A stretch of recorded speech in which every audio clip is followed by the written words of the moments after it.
आज आपण सफेद वाटाण्याची भाजी बनवतोय। तुम्ही म्हणाल सफेद वाटाण्याची भाजी आम्ही सुद्धा बनवतो, पण आज आपण खूपच वेगळं वाटण करून चवीला इतकी भारी लागणारी भाजी बनवतोय ना, की 2 चपात्या जास्तच खाल।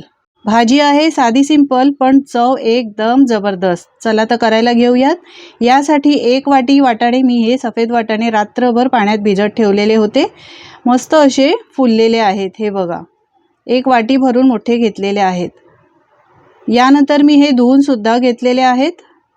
जास्त खटाटोप न करता आपण या सफेद वाटाण्याची भाजी एकदम झटपट बनवणार आहोत। अगदी पटकन बनवणार असलो तरी सुद्धा ही चवीला एकदम भारी लागणार आहे। आता यासाठी एक वाटण बनवायला घेऊयात। यासाठी मिक्सरच्या भांड्यामध्ये एक ओबडधोबड चिरून घेतलेला कांदा घेतलाय। यानंतर एक टोमॅटो सुद्धा मी ओबडधोबड चिरून घेतलेला आहे, तो सुद्धा यामध्येच घातलाय। यानंतर 2 हिरव्या मिरच्या आणि 7 ते 8 लसणाच्या पाकळ्या घालायच्या आहेत। यानंतर घालूया एक आल्याचा तुकडा। मिरची तुम्हाला कमी घालायची असेल तर त्याप्रमाणे तुम्ही हिरवी मिरची घालू शकता। मूठभर कोथिंबीर घालायची आहे आणि त्यानंतर पाणी घालायचं आहे। तर पाणी घालताना जरासंच पाणी घालायचं आहे, कारण कांदा आणि टोमॅटोला सुद्धा पाणी सुटतं। थोडंसंच पाणी घालायचं आणि मिक्सरला हे वाटण करून घ्यायचं।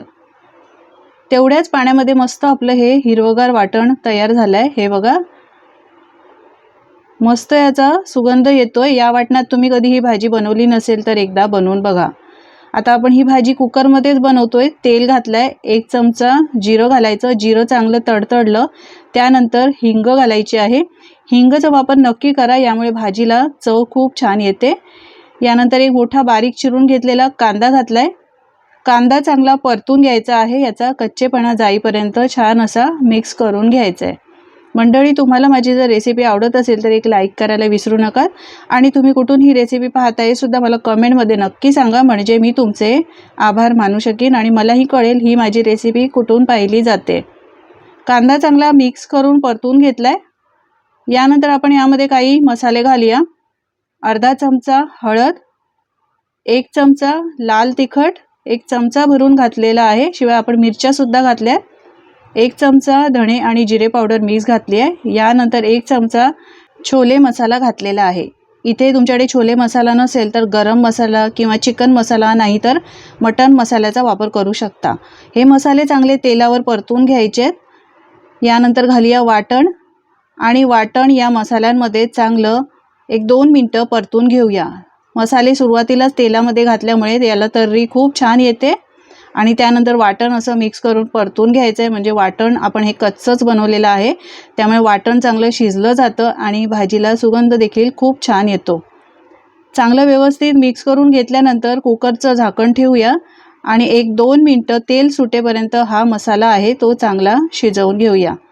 2 मिनिटं मसाला चांगला शिजवून घेतलाय, हे पहा। चांगलं असं तेल सुटलेलं आहे, छान असा मसाला शिजलेला आहे, मस्त असा सुगंध सुद्धा येतोय। चांगला मसाला असा व्यवस्थित शिजवून घेतल्यानंतर आपण जे वाटाणे घेतले होते सफेद वाटाणे, 1 वाटी सफेद वाटाणे घालायचे। वाटाणे मी आधीच धुवून घेतलेले होते, वाटाणे घातलेत। यानंतर 1 बटाटा चिरून घेतलेला घातलाय। आता घालूया चवीप्रमाणे मीठ आणि सगळं हे मसाल्यांमध्ये व्यवस्थित मिक्स करून घेऊया, म्हणजे मसाले चांगले याला लागतात। आधीच पाणी घालायचं नाही, व्यवस्थित असे मसाले वाटाण्याला आणि बटाट्याला छान असे कोट करून घ्यायचे, म्हणजे व्यवस्थित मसाले लागतात। अशा साध्या सोप्या पण चवीला भन्नाट लागणाऱ्या भाज्यांची रेसिपी मी अपलोड केलेली आहे। सगळ्यांची लिंक मी डिस्क्रिप्शनमध्ये दिलेली आहे, एकदा ते सुद्धा नक्की पहा, तुम्हाला आवडतीलच। सगळं मिक्स करून घेतल्यानंतर गरजेनुसार यामध्ये पाणी घालायचं आहे। पाणी घातल्यानंतर परत एकदा व्यवस्थित मिक्स करून घेऊया। आपण कुकरला ही भाजी लावतोय, शिजवतोय, म्हणून यामध्ये पाणी मी थोडं जास्तच घातलेलं आहे। पाणी घातल्यावर व्यवस्थित मिक्स करून घ्यायचं आहे आणि कुकरचं झाकण लावून आपल्याला याला 5 ते 6 शिट्ट्या काढून घ्यायच्या आहेत, कारण सफेद वाटाणे आहे, शिजायला थोडासा वेळ लागतो। यासाठी 5 ते 6 शिट्ट्या काढून घ्यायच्या आहेत। मिक्स करून घेतलेलं आहे। आधी याला एक उकळी चांगली काढून घेऊया, म्हणजे शिटी पटकन होईल। चांगली अशी उकळी आलेली आहे। आता झाकण लावूया आणि 5 ते 6 शिट्ट्या काढून घेऊया, म्हणजे वाटाणे छान असे मऊसूत शिजतात। 5 ते 6 शिट्या काढून घेतलेल्या आहेत. कुकर पूर्णपणे थंड केला आहे. शिट्टी उचलून पाहूया. वाफ काढून घ्यायची आहे, झाकण काढून घ्यायचं आहे. पहा काय मस्त अशी याला तर्री आलेली आहे. दिसायला छान दिसते पण चवीला खूप छान झाली आहे. मस्त असा सुगंध येतोय. भरपूर बारीक चिरलेली कोथिंबीर घालायची आणि मिक्स करून घ्यायची. ही भाजी चपातीबरोबर खा, भाकरीबरोबर खा किंवा तुम्ही पावाबरोबर नुसती खाऊ शकता किंवा भाताबरोबर जरी खाल्ली ना तर तुम्हाला डाळीची अजिबात गरज वाटणार नाही. कोथिंबीर घातल्यानंतर मस्त मिक्स करून घेतलेली आहे. सकाळच्या घाईगडबडीत तुम्हाला काही सुचत नसेल काय भाजी बनवायची तर अशी ही फक्त 10 मिनिटात तुम्ही या वाटणामध्ये अशी चमचमीत सफेद वाटाण्याची भाजी बनवू शकता. टिफिनसाठी सुद्धा बेस्ट ऑप्शन आहे. या पद्धतीने एकदा मंडळी तुम्ही कधी बनवली नसेल तर बनवून बघा आणि तुमचे अनुभव माझ्यासोबत शेअर करा. तुम्ही कोणत्या पद्धतीने भाजी बनवता हे सुद्धा मला कमेंटमध्ये नक्की सांगा, म्हणजे मी तुमच्या पद्धतीने सुद्धा बनवायचा प्रयत्न करीन. आजची रेसिपी कशी वाटली हे सुद्धा मला नक्की सांगा. आवडली असेल तर लाईक करा आणि मित्रमंडळी कुटुंबासोबत शेअर करा आणि चॅनलवर जर तुम्ही नवीन असाल तर चॅनलला सबस्क्राईब करा, म्हणजे अशाच वेगवेगळ्या रेसिपी पाहायला मिळतील.